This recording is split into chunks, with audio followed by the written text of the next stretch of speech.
Hi guys, welcome to our channel. ప్రస్తుతం మనతో పాటు senior journalist Damu Bala sir వారితో మాట్లాడదాం. నమస్కారం సార్. నమస్తే సార్, నిన్న జానీ మాస్టర్ ఇష్యూకి సంబంధించి నాగబాబు గారు రెస్పాండ్ అయ్యారు సార్. ఆయన ఒక ట్వీట్ చేశారు. అయితే ఆ ట్వీట్ జానీ మాస్టర్ కాస్త మద్దతు తెలిపే విధంగానైతే ఉంది. సో ఎందుకు మద్దతు తెలుపుతున్నారు అంటే జనసేన పార్టీ నుంచి కానివ్వండి, నాగబాబు గారు కానీ ఈ ఇష్యూని ఏ విధంగా చూస్తున్నారు?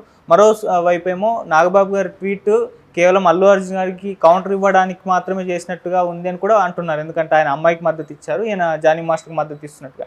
ఎంటైర్గా చూసుకుంటే నాగబాబు గారి ట్వీట్ పైన మీ ఒపీనియన్ ఏంటి సార్? అసలు కేసు ఏంటి? జానీ మాస్టర్ అనే ఒక కొరియోగ్రఫర్ దగ్గర అసిస్టెంట్ కొరియోగ్రఫర్గా 2019 నుంచి పనిచేస్తున్న 21 ఏళ్ళ అమ్మాయి. జానీ మాస్టర్ నన్ను 2019లో నుంచి చేశాడు. అప్పటి నుంచి లైంగికంగా నా మీద అత్యాచారాలు చేస్తున్నాడు, నన్ను భయపెట్టాడు.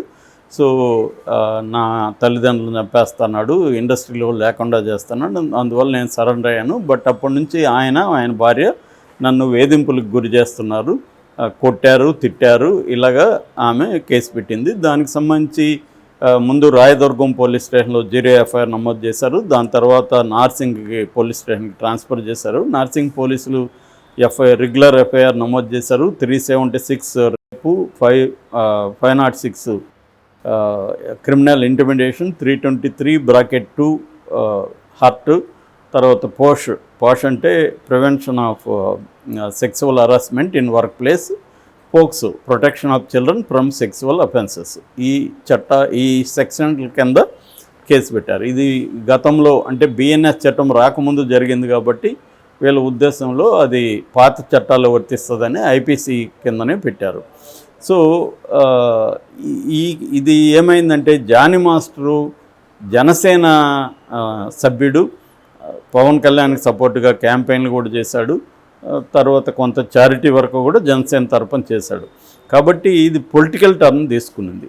దీని వెనక అంటే ఈ అమ్మాయి పోలీసులకి కంప్లైంట్ చేయకముందు 2 వారాలకు ముందే ఛాంబర్కి కంప్లైంట్ చేసింది. ఛాంబర్కి కంప్లైంట్ చేసినప్పుడు ఛాంబర్ వాళ్ళు ఇద్దరి వాంగ్మూలాల్ని తీసుకున్నారు. జానీ మాస్టర్ని కూడా అడిగారు. అంటే జానీ మాస్టర్కి ముందే ఐడియా ఉంది ఈ అమ్మాయి నా మీద కంప్లైంట్ చేసింది అనేది జానీ మాస్టర్కి తెలుసు. జానీ మాస్టర్కి వివాదాలు కూడా కొత్తగా, గతంలో కూడా సతీష్ అనే ఒక యువకుడు, అతను కూడా కొరియోగ్రఫర్ అనుకుంటా, అతని మీద కేసు పెట్టాడు.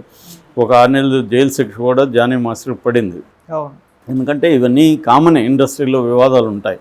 సో ఈ కాంటెక్స్లో జానీ మాస్టర్కి ఆల్రెడీ ఐడియా ఉంది ఈ పెడుతుంది. అంటే ఇండస్ట్రీలో కూడా తెలిసిపోయింది, 2 వారాల ముందే తెలిసిపోయింది. దాంతో అల్లు అర్జున్ రంగంలోకి దిగి అల్లు అర్జున్ తన మేనేజర్ను పంపించి ఈ అమ్మాయికి సపోర్ట్ చేసి ఈ అమ్మాయి ద్వారా పోలీస్ కేసు పెట్టించారనేది ఒక వార్త. అది నిజమా కాదా తెలియదు మనకి. ఎందుకంటే ఝాన్సీ కూడా ఏం చెప్పిందంటే ఒక బిగ్ హీరో తన మేనేజర్ని పంపించి అమ్మాయికి సపోర్ట్ చేశాడని ఆమె చెప్పింది. ఆ తర్వాత అల్లు అర్జున్ టీం నుంచి ఒక మెసేజ్ వచ్చింది. అదేంటంటే మేము ఈ అమ్మాయికి సపోర్ట్ చేస్తున్నాం, నా సినిమాలు అన్నిట్లో ఈ అమ్మాయికి ఛాన్స్ ఇస్తాను, అట్లాగే మా బ్యానర్ గీతా ఆర్ట్స్ బ్యానర్లో కూడా ఇస్తామని చెప్పారు. ఎందుకు అల్లు అర్జున్ సడన్గా ఇంత ప్రేమ పుట్టుకొచ్చింది, ఇంత పాపం ఆయనకి బాధితురాల మీద ప్రేమ పుట్టుకొచ్చింది? నిజంగా అల్లు అర్జున్ చరిత్ర పరిశీలిస్తే అల్లు అర్జున్ సొంత సినిమాలో పుష్పలో తన సహనటుడైన కేశవ్ ఒక అమ్మాయి ఆత్మహత్య చేసుకోవడానికి అతనే కారణం. అతను ఆ అమ్మాయి ఫోటోలను చూపించి బెదిరిస్తే అమ్మాయి ఆత్మహత్య చేసుకుంది. అతను అరెస్ట్ చేశారు. ఆ కేసులో అల్లు అర్జున్ ఎలా ప్రవర్తించాడు? ఆ అమ్మాయికి సపోర్ట్ చేయలేదు, ఆ ఫ్యామిలీకి సపోర్ట్ చేయలేదు. చేయకపోగా ఎవరికి తెలియకుండా ఇతనికి సీక్రెట్గా బెయిల్ ఇప్పించి తను షూటింగ్కి తీసుకెళ్ళాడు పుష్ప 2కి. మరి నిజంగా అల్లు అర్జున్కి ఇండస్ట్రీలో అమ్మాయిల మీద ఇలాంటి లైంగికంగా దాడులు, అత్యాచారాలు జరిగితే ఆయన స్పందించే గుణమే ఉంటే కేసు విషయంలో ఎందుకు ఆయన అమ్మాయి వైపు నిలబడలేదు? బాధితురాలి ఇక్కడన్నా ఓన్లీ అత్యాచారం జరిగిందని ఆరోపిస్తుంది, ఈ అమ్మాయి ఆ లైవ్ యాక్టివ్గా ఉంది. ఒక నిండు ప్రాణాన్ని తీసేశాడు మీ వాడు. మరి అతన్నేమో నువ్వు సపోర్ట్ చేసి అతనితో షూటింగ్ చేసావు, అమ్మాయికి ఏమీ హెల్ప్ కానీ అమ్మాయికి ఏమీ చేయలేదు. ఇప్పుడు వచ్చి ఈ అమ్మాయికి నేను నా సినిమాలు అన్నింటిలో పెడతాను అంటే అర్థమేమి? క్లియర్గా పవన్ కళ్యాణ్తో ఇతను ఉన్నాడు కాబట్టి, జానీ మాస్టరు జనసేన కాబట్టి ఛాన్స్ వచ్చింది కాబట్టి పవన్ కళ్యాణ్ మీద జనసేన మీద ప్రతీకారం తీర్చుకోవడానికి అల్లు అర్జున్ రంగంలో దిగాడు అనేది ఎవరికైనా అర్థమైపోతుంది. దాన్నేమీ విశ్లేషకులు అవసరం లేదు, అందరికీ అర్థమైపోతుంది. సో అలా దిగాడు. దాంతో ఏమైపోయింది, ఇప్పుడు జనసేన మీద ప్రెజర్ వచ్చింది, జనసేన వాళ్ళు చర్య తీసుకోవాలి. అందుకని జనసేన ఏం చేసింది, సస్పెండ్ చేయలేదు, ఇతన్ని ఏమీ తీసేయలేదు, ఓన్లీ దూరంగా ఉండమని హెచ్చరించింది. మా పార్టీకి దూరంగా ఉండి ప్రూవ్ చేసుకోవాలి. అది నాకు తెలిసి absolutely correct decision by Pawan Kalyan. ఎందుకంటే ఒక ఆరోపణలు వచ్చినంత మాత్రాన అతను నేరస్తుడు కాదు. నేను గతంలో హేమ విషయంలో కూడా ఇదే చెప్పాను.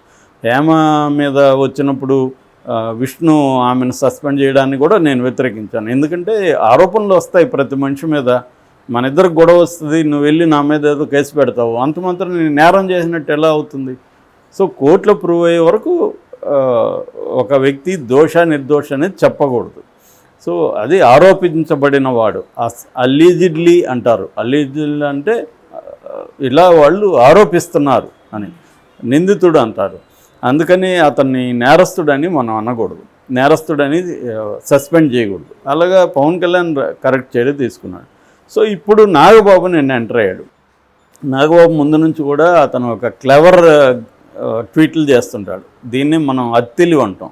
అత్తెలివి అంటే ఏంటంటే తెలివిగా ఉన్నట్టు నటిస్తూ తన అజ్ఞానాన్ని బయట పెట్టుకుంటారు. అదేదో స్ట్రైట్ ఫార్వర్డ్కి చెప్పచ్చు. ఇతను ఏది జానీ మాస్టరు తప్పు చేసినట్టు కాదు, ఇప్పుడు నేను ఎలాగైతే చెప్పాను అలాగే ఆయన కూడా చెప్పచ్చు, చెప్పే హక్కు ఆయనకు ఉంది. సో అది చెప్పచ్చు కదా, అది చెప్పకుండా కొటేషన్లు పెట్టి 2 కొటేషన్లు పెట్టాడు. ఒక కొటేషన్ ఏంటంటే, don't believe everything you hear, there are always 3 sides of a story, yours, theirs and the truth, Robert Evans అని చెప్పాడు. యాక్చువల్గా ఫ్రెడరిక్ నీషే 19th centuryలో అనేది చెప్పాడు ఈ మాట.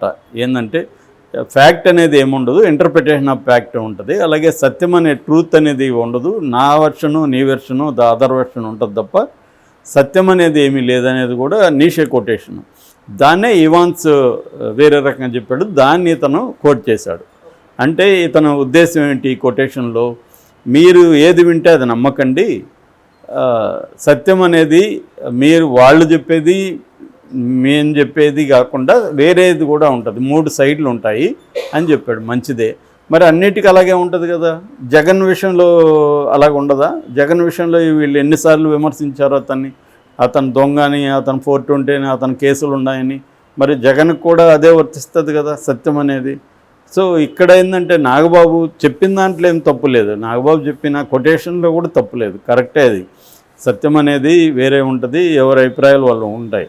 కానీ తన విషయంకి వచ్చేసరికి మాత్రమే ఈ కొటేషన్ గుర్తొచ్చిందా, తను విమర్శించేటప్పుడు ఏమైంది అనేది ఇక్కడ ప్రశ్న. 2వ quotation, no person can be considered guilty of a crime until he or she has been found guilty of that crime by the court of law, sir William Garo.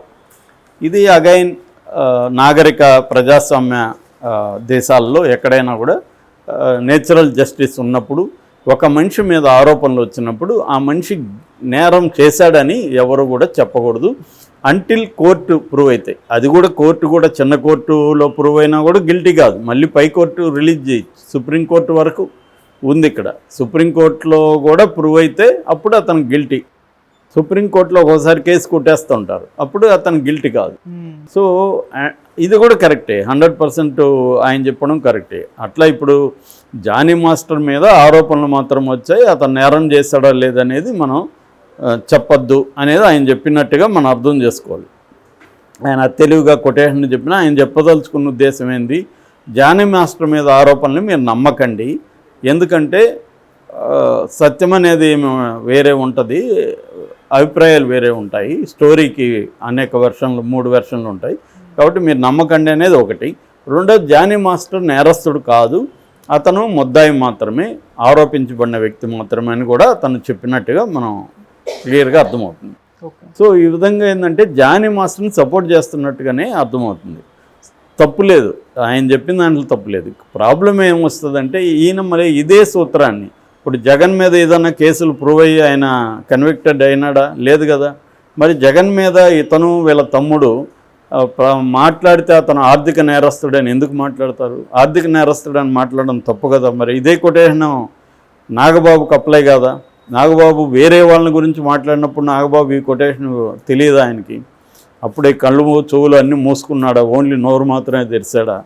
So ఇది ప్రాబ్లం వీళ్ళల్లో. నాగబాబులో problem ఏంటంటే నీతులు తను మాత్రమే చెప్తాడు, తనకు మాత్రమే వర్తిస్తాయి.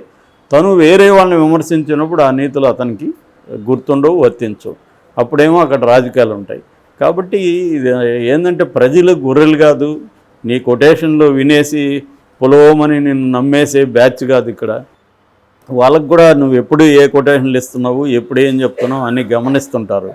కాబట్టి నాగబాబు ఇట్లాంటి అత్తెలివి